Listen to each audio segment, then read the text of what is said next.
예수님의 생애를 보면 참 재미있는 것을 발견합니다. 예수님은 3년 사역 하시기 위해서 30년을 준비하셨습니다. 그리고 이 세상을 변화시키기 위해서 예수님이 쓰신 방법은 다른 어떤 것보다도 사람을 택하셔서 사람을 통해서 이 세상을 변화시켰다는 것, 그 중에서도 12명을 택하셨습니다. 자, 이쯤 되면 대단한 사람을 주님께서 선발하셔서 주님의 동력자로 삼고 또 주님의 귀한 사역들을 맡길 것인데, 그러나 12제자를 하나씩 우리가 알아가면서 보면 너무나 평범했던 사람, 오히려 세상 속에 관심이 없었던 그 사람들을 주님은 택하셔서 그 사람을 세워나가시고 성장시키셔서 주님의 뜻에 합당한 사람으로 만들어 가신 것을 보게 됩니다.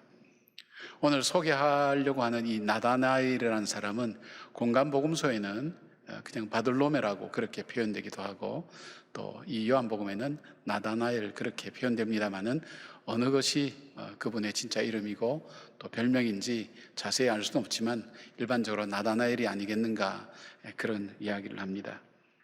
이 사람이 태어난 곳도 갈릴리 지역에다가 또 가나라고 하는 아주 작은 마을에서 태어났고, 또 별로 이렇게 이름 있는 사람도 아니었고 남에게 알려진 사람도 아니었지만 주님께서는 이 사람을 부르셔서 주님의 제자로 삼으시고 또 귀한 사역을 감당하시도록 하셨다는 것입니다. 주님의 이러한 기준이 오늘 저와 여러분들을 구원해 주셔서 오늘 불러주셔서 잠깐 지나가는 우리 인생 속에 영원한 주님을 우리가 알게 해주셨고, 또 우리가 그냥 살아가는 것 같지만 이 살아가는 것이 아니라 우리가 말씀을 따라 살아갈 때 이것이 주님의 역사를 이루고 주님의 뜻을 이루고 내게 주신 가정 안에서 내 삶을 통해 하나씩 이루어가는 과정이라는 것을 우리가 깨닫게 되는 것입니다. 그럼에도 불구하고 하나님은 주로, 우리 주님은 어떤 사람을 택하셨는가, 또 어떻게 훈련시켜 나갔는가 하는 것을 우리가 아는 것이 참 중요합니다. 그것은 나를 향한 주님의 훈련의 계획도 우리가 알 수 있는 것이 되기도 하지만은 나를 향한 주님의 뜻도 알 수 있는 것이 되기 때문에 나다나엘을 어떤 사람을 택하셨을까, 어떻게 이 사람을 성장시켜 나가셨던가 하는 것을 바라보면서 우리를 만들어 가시고 새롭게 하시는 그 주님 앞에 우리가 더욱더 새로워지는 그런 심령이 되었으면 좋겠습니다. 첫 번째로 이 나다나엘은 하나님의 말씀을 아주 사랑한 사람이었습니다. 나다나엘에게서 찾아볼 수 있는 특징은 하나님 말씀을 많이 아는 사람이면서 또한 하나님 말씀을 사랑해서 열심히 읽는 사람, 또 암기하는 사람이라고 그렇게 우리가 이야기할 수가 있습니다. 빌립이 나다나엘에게 예수님에 대해서, 메시아에 대해서 소개할 때 소개한 글을 보면 45절에 이렇게 합니다. 빌립이 나다나엘을 찾아 이르되 모세가 율법에 기록하였고 여러 선지자가 거룩 기록한 그 일을 우리가 만났으니 요셉의 아들 나사렛 예수니라. 아마 여러 가지로 이렇게 전할 수 있지 않겠어요? 너 인생이 다 궁금하지 않니? 너 인생의 길을 아는 분이 있어. 뭐 이렇게 얘기할 수도 있고, 정말 네가 고민하는 문제를 풀어줄 만한 분이 있어. 뭐 이렇게 설명할 수 있는 다양한 방법이 있지만, 이 빌립은, 나다나엘을 잘 아는 빌립은 정확하게 얘기합니다. 예언의 성취로서 이 메시아, 그러니까 모세의 율법에 기록되었고 여러 예언자들이 예언했던 바로 그 사람, 바로 나사렛 예수라는 분을 내가 만났다고 이렇게 얘기한 것을 보면, 이 두 사람은 평소에도 하나님 말씀을 서로 읽고 나누고 이 토라와 이 모세오경과 그리고 예언서에 대해서 능통한 사람이고, 대화의 주제도 바로 성경에 대한 것을 나누고 있는 사람인 것을 우리가 알게 됩니다. 그들은 가난한 동네에 보잘것없는 모습으로 하루하루 생활이 찌들리는 모습 그대로 살고 있었지만, 또 그들이 연약한 모습을 갖고 있었지만 그들 속에는, 그 골짜기 속에서도 꿈을 잃어버리지 않았습니다. 소망을 잃어버리지 않았습니다. 아무도 알아주지 않아도, 그러나 약속한 대로 그 메시아를 반드시 보내주실 그 하나님을 바라보며 꿈을 길러나가고 비전을 굴러나가고 오늘 하루를 살지만 그 하나님의 약속을 기다리며 주님의 약속을 사모하면서 섬겨나가는 삶을 살았던 것을 보게 됩니다. 또 하나, 이 나다나엘이 하나님 말씀을 사랑했던 사람이라는 것을 알 수 있는 것은 48절의 말씀입니다.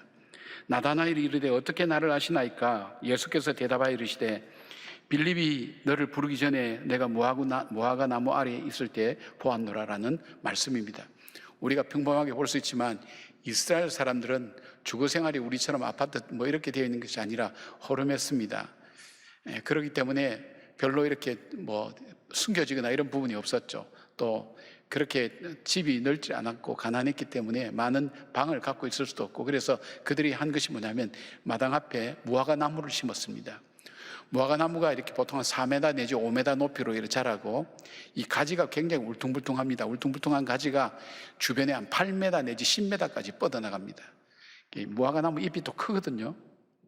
그러니까 무화과 나무를 하나 딱 심어 놓으면 꼭 방에 자기 방이 없다 할지라도 이 무화과 나무 시원한 그늘 아래서 앉아서 쉬기도 하고 책도 읽고 토론도 하고 하는 장소가 바로 이 무화과 나무 아래입니다.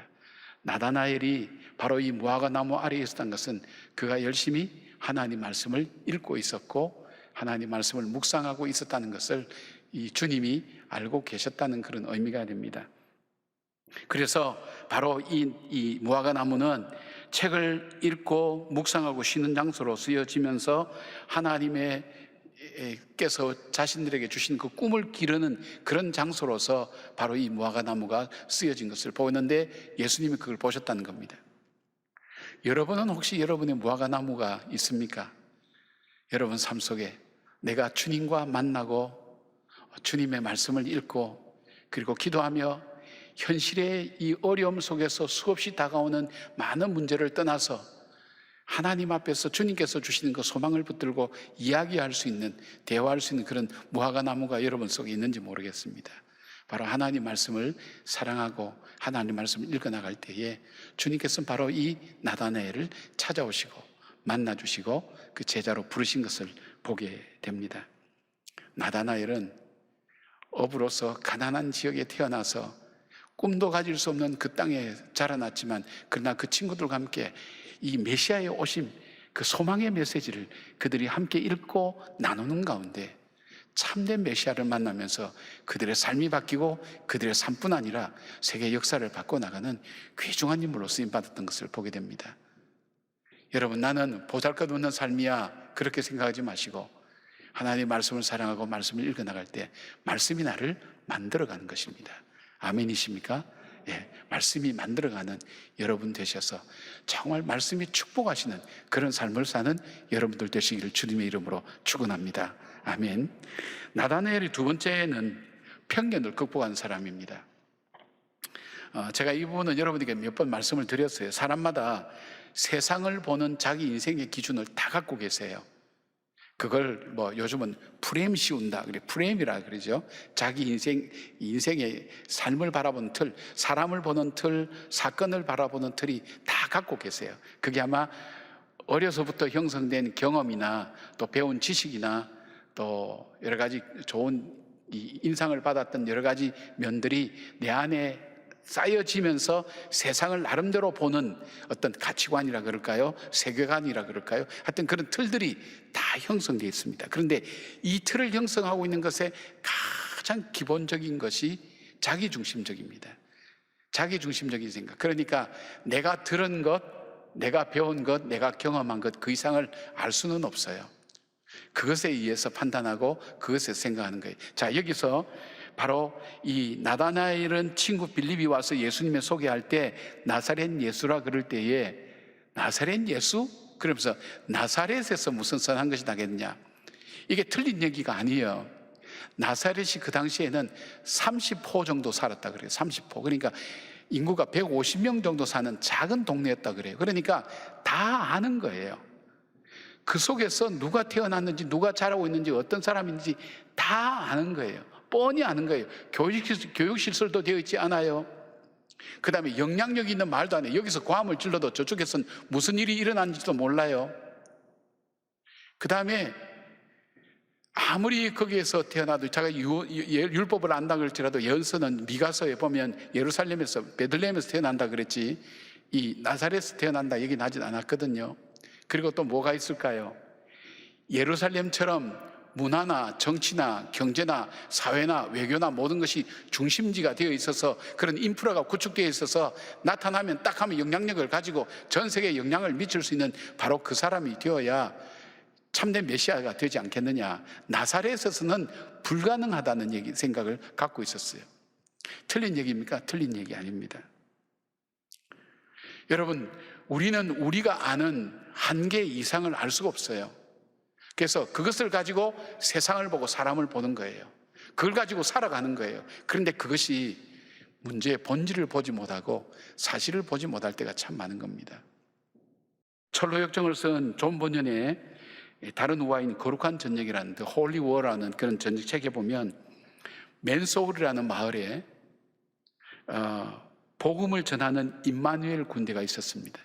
그래서 이 맨소울이라는 이 마을에 이 복음을 전하기 위해서 어디서부터 공략하면 좋을까 생각할 때 그들이 공략하기로 정한 지점이 귀의 입구입니다. 귀의 입구로 정했습니다. 그런데 이 맨소르라는 마을을 자기의 그 지옥과 같은 자기의 지배하에 두려고 하는 바로 임마누엘의 원수인 디아볼로스, 이게 사탄이라는 이름입니다. 이 디아볼로스는 이 귀의 입구에다가 뭘 세웠냐면 편견시라는 사람을 대장으로 삼고 거기를 지키게 했어요. 편견시. 그 다음에 군사를 60명을 줬는데 그 60명은 전부 다 듣지 못하는 청각 장애인을 다 둔 거예요. 그러니까 복음이 들어갈 리가 없는 거예요. 자기 생각을 갖고 있으니까, 자기 기준을 갖고 있으니까, 자기가 생각하고 자기가 경험하고 자기가 배운 것이 전부 다니까 그 이상 넘어가는 건 모르는 거예요. 안 듣는 거예요. 그리고 편견을 갖고 있으면 어떻게 해요? 자기가 듣고 싶은 것만 듣고 좋은 것만 좋아하고 또 자기가 선호하는 것만 하게 되고, 그러니까 낯선 것, 이상한 것이 아무리 진리가 들어온다 할지라도 받아들이질 않는 거예요. 이스라엘 백성은 어떻게 했어요? 그렇기 때문에 나사렛에서 태어난 이 예수 그리스도 메시아가 이 땅에 왔어도 그들 예수님을 십자가에 못 박아버린 거예요. 요한복음 1장 11절은 그렇게 말씀하고 있습니다. 정말 하나님의 아들이 이 땅에 빛으로 왔지만은 이 세상의 어둠이 그 빛을 영접하지 않았다 그랬어요. 영접할 수가 없었어요. 왜요? 자기들 기준으로 자기의 어떤 편견을 가지고 보면 예수님은 있을 수가 없는 거예요. 존재할 수가 없는 거예요. 여러분, 우리 속에 내가 가지고 있는 인생의 기준, 내가 세상을 보는 틀, 내가 그것을 판단하는 이 모든 것들을 절대적으로 생각하기 시작하면 나는 내 속에 갇혀버립니다. 그러나 내 귀를 어디에 해야 돼요? 말씀의 귀를 열 때 그 말씀이 나에게 가져다주는 새로운 인생의 기준이 있어요. 말씀이 나에게 가져다주는 새로운 깨달음이 있어요. 내가 알지 못했던, 내가 깨닫지 못했던, 내가 미처 생각하지 못했던, 이거였구나. 대표적인 얘기, 가데스 바네아에서 12명의 정탐꾼 보십시오. 10명의 정탐꾼들은 그들은 전부 다 합리적이었어요. 이성적이었어요. 현실적이었어요. 과학적이었어요. 현실적으로 볼 수 있었어요. 그러나 그들이 놓친 것이 있었어요. 그들의 그 틀 밖에 있는 하나님의 언약과 약속이라는 것을 그들은 보지 못했어요. 그렇기 때문에 어떻게 했습니까? 그들은 바로 이 가나안 땅을 두려움의 땅, 가지 못할 땅으로 봤어요. 백성들이 전부 다 슬피 울면서 전부 다 낙담하고 좌절하지 않았습니까? 그러나 이 두 사람만은 이 현실 그 너머에 있는 자기의 한계를 뛰어넘는 하나님의 약속, 하나님의 섭리와 역사가 있다는 것을 그는 알았어요. 그것을 선포했어요. 그들은 그 비전과 그 약속처럼 그 땅에 들어갔지만 나머지 사람들은 들어가지 못하고 거기에서 광야에서 다 죽고 말았던 거예요. 사랑하는 여러분, 나다나엘은 바로 이 편견을 가지고 있었지만 이 편견을 예수님 만나면서 내려놓았어요. 그리고 예수님이 자신의 구세주라는 사실을 다시 고백하면서 그의 삶은 달라지게 된 겁니다. 여러분, 우리 자신 속에 알고 있는 것, 생각하고 있는 것, 믿고 있는 것, 그 다음에 우리가 느끼고 있는 것, 우리가 경험한 것 때문에 하나님 말씀을 더 깊게 받아들이지 못한다면 우리가 마음을, 생각을 내려놓고 말씀을 더 가까이 접해 보십시오. 말씀이 나에게 주는 삶의 기준이 있습니다. 말씀이 나에게 주는 소망이 있습니다. 말씀이 나에게 주는 가야 될 길들이 있습니다. 거기에 길을 열게 될 때 나는 내 한계를 넘어서서 하나님의 그 언약의 약속을 따라 걸어가게 되고, 내가 감히 꿈꿀 수 없는, 감히 그 가나라는 시골에서 감히 할 수 없는 나다나엘 이 사람은 전 세계를 향해서 복음의 문을 여는 사람으로 변화되고 새로워진 것처럼 오늘 나의 삶의 현장에서 알지 못하고 깨닫지 못하는 것, 그 말씀 앞에 내가 귀를 열고 마음을 열고 그 말씀을 받아들이고 말씀의 기준이 나의 인생의 기준이 될 때 주님께서 내 인생을 열어가시는 주님의 방법이 있다는 것을 여러분이 기억하시면서 여러분이 말씀 앞에 내 모든 것을 내려놓고 그 말씀을 따라 다시 한번 되새기는 나다나엘 같은 하나님의 사람 되시기를 주님의 이름으로 축복합니다. 세 번째로 나다나엘은 바른 신앙 고백을 드린 사람입니다. 우리에게 믿음이 성립되기 위해서는 제가 여러 번 말씀드려서 아실 거예요. 성립되기 위해서는 믿음의 대상을 알아야 되고 믿음의 내용을 알아야 됩니다. 내가 믿는 대상이 누군가, 그리고 믿는 내용이 뭔가. 우리가 하나님을 믿는다, 부처님을 믿는다 할 때 내가 믿는 대상은 하나님이다. 근데 그 믿음의 내용이 뭔가, 뭘 믿는가? 예수 그리스도께서 나의 구세주 되심을 믿는다. 믿음의 내용이에요. 내용을 알아야 됩니다. 그런데 내가 이 믿음이라는 것, 믿음의 대상과 믿음의 내용을 안다 할지라도 이것이 내 삶의 능력이 되고 삶의 현실이 되기 위해서 우리에게 거쳐야 될 과정이 있어요. 하나님의 자녀 삼아 주셨다 사실을, 예수 믿을 때 구원받는다는 사실, 이 사실이에요. 이 사실을 믿는데 이것이 이 객관적인 사실인데 이것이 능력이 있고 권세가 있고 내 삶에 적용되기 위해서는 주관적인 체험이 있어야 돼요. 주관적인 체험이 있어야 돼요. 오늘 이 나다나엘은 이 메시아에 대해서 잘 알고 있었어요. 그러나 그 예수님을 자기의 메시아로 받아들이지는 못했어요. 왜냐하면 객관적인 것은 알고 있었는데, 믿음의 대상도 믿음의 내용도 알고 있었는데, 그러나 주관적으로 그 예수님에 대해서 그가 알지를 못했어요. 만나지를 못했던 거예요. 저와 여러분도 마찬가지일 겁니다. 성경을 많이 보신 분들, 또 지식이 많은 분들은 알 거예요. 그러나 그것이 내 삶의 능력이 되고 그 믿음이 내 삶이 되기 위해서는 여기에서 확실하게 내가 체험되는 것이 있어요. 이 체험이 뭐냐? 오늘 예수님께서 나사렛에서 무슨 선한 것이 나겠느냐, 나다나엘을 향해서 뭐라고 말씀하셨어요? 제일 먼저 주님이 다가가실 때 제일 먼저 격려로 다가가셨어요. 참 이스라엘의 참 선한 사람이구나. 우리 같으면 어떻게 할까요? 사람은 10가지 잘하더라도 한 가지 못하면 그것 때문에 비난해요. 우리 주님은 10가지 못하더라도 한 가지 잘하면 그것 때문에 10가지 잘하는 것에 받을 축복을 우리에게 주세요. 주님께서 우리에게 다가오실 때 제일 먼저 하시는 말씀이 뭐냐면 칭찬이에요. 격려예요. 여러분이 주님을 다 만나셨기 때문에 아마 오늘 이 자리에 계실 거예요. 이 예배 자리에 있을 거예요. 근데 그 주님이 만났을 때, 첫 번째 여러분 만났을 때 그 주님이 우리에게 차동이 뭘까요? 괜찮아. 괜찮아. 다시 시작할 수 있어. 괜찮아. 그리고 두 번째 뭐예요? 나다나엘아, 네가 무화과 나무 아래 있을 때 너를 보았다는 것은 뭘까요? 내가 알고 있어. 아마 여러분도 공통적일 거예요. 주님께서 나에게 찾아오셨을 때 괜찮아, 힘내. 너는 참 너 마음이 선한 거야. 너는 참 복된 사람이야. 너는 내가 존귀하고 귀하게 여기는 사람이야. 귀하게 여기는 어떤 칭찬과 더불어서 그 다음 뭘까요? 내가 알아. 내가 보았어. 무화과 나무 아래서 네가 몸부림치는 걸 보았어. 네가 바로 살려고 하는 것도 내가 보았어. 정말 믿음으로 살려고 하는 것도 봤고, 네 눈물도 봤고, 네 아픔도 봤고, 네 안타까움도 보고, 네가 지금도 눈에 눈물이 마르지 않게 부르짖는 그 기도 소리를 내가 들었어. 그 주님을 만나고 날 때 무슨 고백이 나온지 아십니까? 사도 베드로가 고백했던 것처럼 주는 그리스도시요 살아계시는 하나님의 아들이라, 그런 고백이 나온 처럼 오늘 보니까 나다나엘이 이리 고백합니다. 49절, 나다나엘이 대답하되 랍비여, 당신은 하나님의 아들이시요 당신은 이스라엘의 임금이로소이다. 이 말씀 뭡니까? 예수님 당신은 모세가 말씀하셨고 예언자들이 예언했던 그 메시아가 바로 예수님 당신입니다. 내 앞에 있는 당신입니다. 나와 너와의 관계가 형성된 거예요. 여러분, 여기에 힘이 있는 거예요. 하나님과 나와의 관계가 형성될 때 힘이 있는 거예요. 나와 별로 힘이 없어요. 나와 당신과의 관계가 형성될 때 되는 거예요. 여러분, 우리가 주님은 그리스도라 할 때 그리스도라는 것은 기름 부음을 받다는 뜻 아니에요? 그리스도라는 뜻은 하나님은 나의 왕입니다. 주님은 나의 선지자입니다. 주님은 나의 제사장입니다. 세 가지 역할에 대한 고백이거든요. 그러니까 내가 예수님을 믿는다 할 때 정말 그 믿음의 삶이 내 현실에 나타나기 위해서는 이 고백이 삶으로 나타나야 되는 거예요. 이 고백이 뭘까요?